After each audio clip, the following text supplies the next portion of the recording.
has just begun, and the cement in my backyard is already turning green from all the algae and growth that has occurred. And I want to stop this. I don't want it green all winter, and I know it's only gonna get worse if I don't do something. So I got this.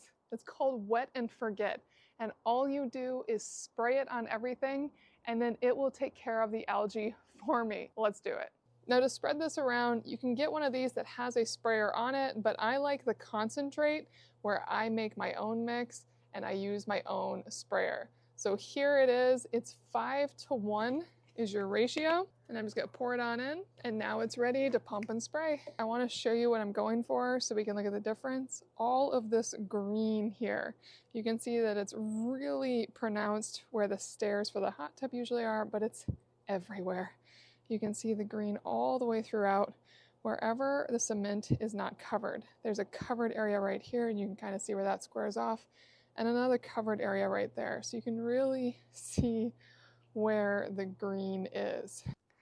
It has only been 3 days, and I am shocked at how well that worked.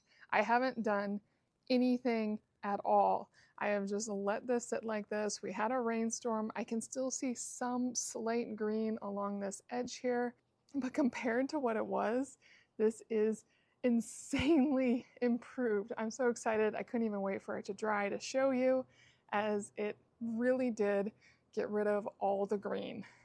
You can even see right here where I didn't spray, as I thought this was a dry area. It's definitely more green right there, so I will need to do a little more spraying on spots that I missed.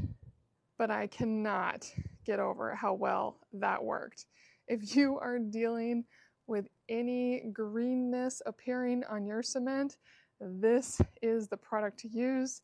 I didn't have to do anything except spray. It took care of the rest.